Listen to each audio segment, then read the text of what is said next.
Hello everyone, स्वागत है आप सबका एक बार फिर से हमारे इस यूट्यूब चैनल पर। हमने विज्ञान विषय संबंधित बहुत सारे वीडियो इस चैनल पर डाल दिए हैं। सारे वीडियो के जो इम्पोर्टेंट वीडियो हैं उनके लिंक डिस्क्रिप्शन बॉक्स में इसी वीडियो के नीचे आपको मिल जाएंगे। आज हम भौतिक विज्ञान का एक नया और बहुत इंपॉर्टेंट टॉपिक लेकर के आपके सामने आए हुए हैं। उम्मीद करते हैं आपको ये टॉपिक अच्छा लगेगा। आज का जो टॉपिक है वो है गति। ये भौतिक विज्ञान का टॉपिक है गति। ठीक है, गति एक बहुत महत्वपूर्ण टॉपिक है। गति से बहुत सारे प्रश्न आते हैं। गति क्या है, गति कितने प्रकार की होती है, ठीक है। गति से और भी अनेक चीज़ें कौन कौन सी आगे आपको पढ़ने को मिलेंगी इस टॉपिक में, तो ये सारा कुछ हम इस वीडियो में देखने वाले हैं। ठीक है, तो आइए इसको स्टार्ट करते हैं। सबसे पहले हम आपको बताना चाहेंगे गति क्या होती है। ओके, यानी गति क्या है। अब देखिए आपके सामने दो वस्तुएं हैं, एक का नाम है ए और दूसरी वस्तु है, दूसरे का नाम है बी। गति क्या है वास्तव में इसका समझने का प्रयास करते हैं। गति क्या है, ठीक है, क्योंकि रटने से कुछ नहीं होगा। जो हमारा विज्ञान विषय है वो रटने वाला बिल्कुल भी नहीं है। इसको आप समझेंगे तो सारी चीज़ें अपने आप ही क्लियर हो जाएंगी। तो सबसे पहले हम देखते हैं गति क्या है। गति क्या है, राइट, ये हम देखने वाले हैं। तो हमारे पास दो वस्तुएं हैं ए और बी।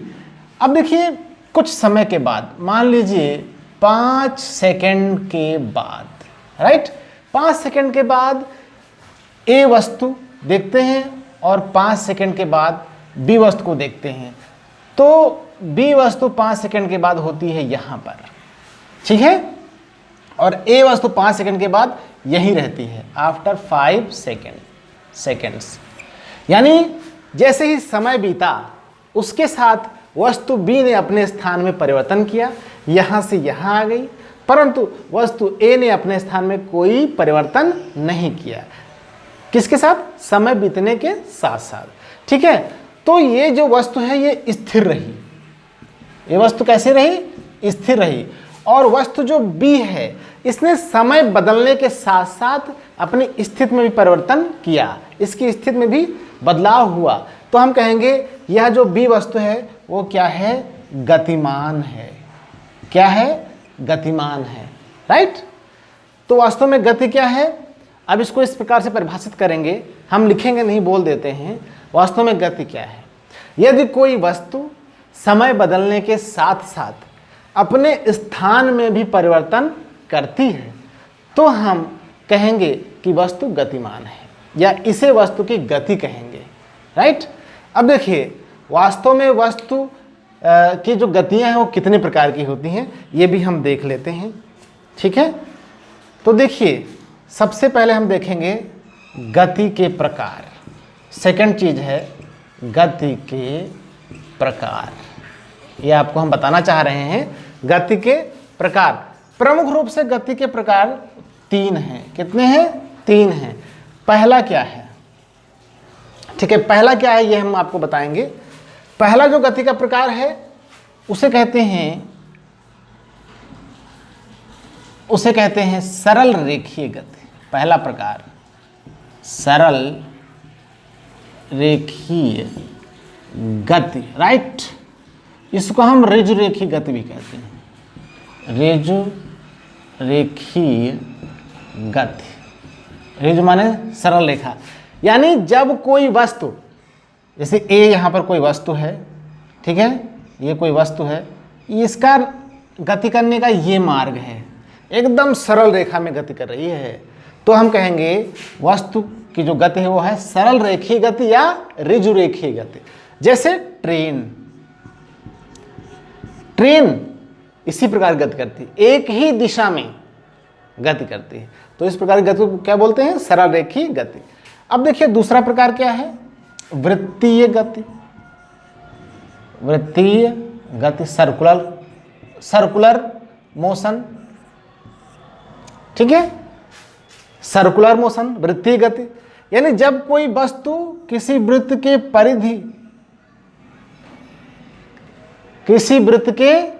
परिधि के समान गति करे, ठीक है, इस प्रकार से सर्किल में गति करे, तो इस प्रकार की गति को बोलते हैं वृत्तीय गति। जैसे घड़ी की सुइयां हैं, घड़ी की सुइयां होती हैं, इस प्रकार से सर्किल में गति करती है। जैसे पंखा है, फैन, ठीक है, कुम्हार का चाक है, ये सब कैसी गति करती हैं?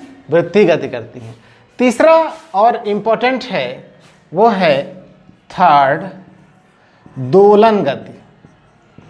दोलन गति। अब ये क्या है?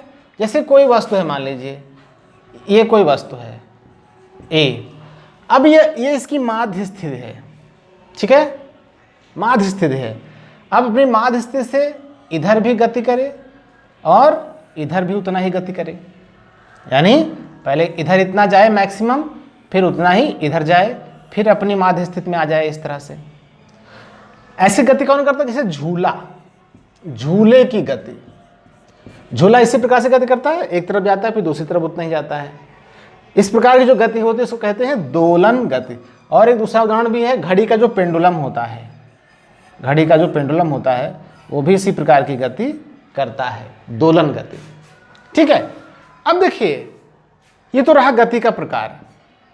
अब देखिए हम आपको समझाना चाह रहे हैं एक नई चीज, नया टॉपिक, जिसका नाम है चाल। चाल क्या है? स्पीड, ठीक है, स्पीड क्या है? चाल। चाल वास्तव में क्या है? देखिए कोई वस्तु अगर गति कर रही है किसी निश्चित समय में, यानी किसी निश्चित समय में उसके स्थान में परिवर्तन हो रहा है, समझते रहिएगा। कोई वस्तु है वो गतिमान है, तो जब गतिमान होगी तो कुछ ना कुछ दूरी तय जरूर करेगी। शुरू में यहां थी, यहां से आई यहां तक, मान लीजिए 5 सेकंड में यहां आई, तो इसने कुछ ना कुछ दूरी जरूर तय करी, ठीक है। तो किसी गतिमान वस्तु के द्वारा तय की गई दूरी और उस दूरी को तय करने में जो समय लगा, उस दूरी को तय करने में क्या लगा? समय। इसी को हम क्या कहते हैं? चाल। तो चाल बराबर होता है दूरी बटे समय। चाल बराबर क्या होता है? दूरी बटे समय, ठीक है। अब जैसे मान लीजिए यह जो है, ये जो वस्तु है, ये 10 मीटर की दूरी 5 सेकंड में तय करती है, तो इसकी चाल क्या होगी? तो चाल बराबर दूरी कितनी है? 10 मीटर, राइट। और समय कितना लगा? 5 सेकंड। तो 5 एक 5, 5 दो ना 10, तो चाल कितनी हो जाएगी? चाल बराबर 2 मीटर प्रति सेकंड। मीटर प्रति सेकंड। जो मीटर प्रति सेकंड है वह चाल का मात्रक है। क्यों? क्योंकि दूरी का मात्रक क्या होता है? दूरी का मात्रक होता है मीटर, और समय का मात्रक क्या होता है? समय का मात्रक होता है सेकंड, ठीक है। तो चाल का मात्रक क्या हो गया? मीटर बटे सेकंड। मीटर बटे सेकंड को मीटर बटे ना लिख करके इस तरह से लिखते हैं, मीटर प्रति सेकंड लिखते हैं। ये है चाल का मात्रक। किसका मात्रक है ये? चाल का। चाल का ये मात्रक हुआ, ठीक है। अब चाल एक अदिश राशि है, ठीक है। अब अदिश राशि क्या होती हैं इसको भी हम जरा देख लेते हैं। सदिश व अदिश राशियां हम आगे पढ़ते हैं। सदिश और अदिश राशियां क्या हैं?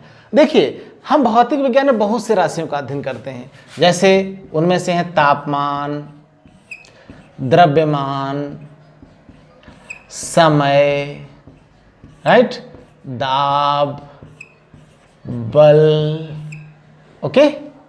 बहुत सी राशियां हैं, गुरुत्वाकर्षण, तो बहुत सी राशियां हैं। इनका हम अध्ययन करते हैं कहाँ? भौतिक विज्ञान में, ठीक है। भौतिक विज्ञान में हम इन्हीं राशियों का अध्ययन करते हैं। सबके अलग अलग मात्रक होते हैं। जैसे तापमान का मात्रक होता है केल्विन, जो एसआई मात्रक है, केल्विन। द्रव्यमान का मात्रक होता है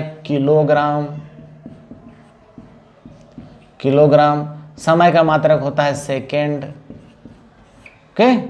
दाब का मात्रक पास्कल, ओके। बल का मात्रक न्यूटन, ठीक है। इसी तरह से तमाम सारी और राशियां, उनके अलग अलग मात्रक हैं। ठीक है, गुरुत्वाकर्षण भाई बल है, इसका भी मात्रक होता है न्यूटन।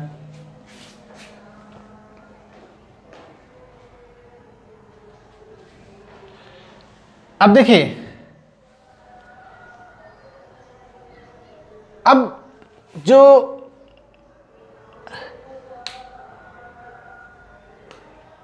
सदिश और अदिश राशियां हैं, इन्हीं में से हैं, यानी इन सब राशियों को दो प्रकार से विभाजित किया गया है। कुछ हैं सदिश राशियां और कुछ हैं अदिश राशियां। एक उदाहरण देके हम समझाना चाहेंगे। इधर ले लीजिए द्रव्यमान, और इधर हम ले लेते हैं बल। ठीक है, ये दो राशियां हैं, ये सदिश है, बल क्या है, सदिश राशि है, और द्रव्यमान क्या है, अदिश राशि है। अब समझिएगा, ठीक है बच्चों, समझने का प्रयास करिएगा कि बल सदिश क्यों है और द्रव्यमान अदिश क्यों है।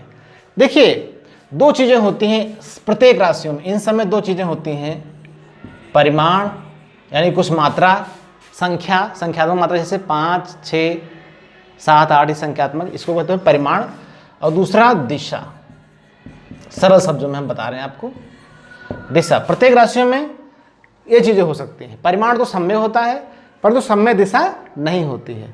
दिशा न होने के कारण ही राशियां सदिश और अदिश बनती हैं। सदिश माने दिशा के साथ साथ, और अदिश माने दिशा के बगैर।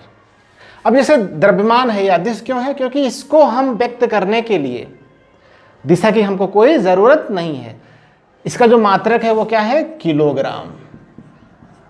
जैसे हम बाजार गए, तो बाजार से हमने आलू हमको लेना है, तो हम दुकानदार से कहेंगे हमको भाई 5 किलोग्राम आलू दे दीजिए। कितना, 5 केजी। ये है परिमाण, ये आलू का क्या है, परिमाण है। कितना हमको आलू चाहिए, 5 किलोग्राम। कोई दिशा तो नहीं बताई, 5 किलोग्राम पूरब में दीजिए, 5 किलोग्राम पश्चिम में दीजिए, या 5 किलोग्राम आगे दीजिए, 5 किलोग्राम पीछे दीजिए, या 5 किलोग्राम दाएं दीजिए, या 5 किलोग्राम बाएं दीजिए ना। सिर्फ परिमाण ही बताया हमने कहा 5 किलोग्राम हमको चाहिए। मात्रा यानी द्रव्यमान कितना चाहिए आलूओं का, 5 किलोग्राम। तो द्रव्यमान को व्यक्त करने के लिए सिर्फ परिमाण की आवश्यकता है, इसलिए यह कैसी राशि है, यह एक अदिश राशि। परंतु बल, जैसे ये कोई वस्तु है मान लीजिए, इसमें हम अगर बल लगाएंगे तो किधर को लगाएंगे। मान लीजिए हमको 5 न्यूटन का बल लगाना है। कितना लगाना है, 5 न्यूटन का बल लगाना है। किस दिशा में लगाना है। अगर हम आपसे कहें आप इस वस्तु पे 5 न्यूटन बल लगाइए, तो आप पूछेंगे सर किस तरफ, दिशा पूछेंगे ना।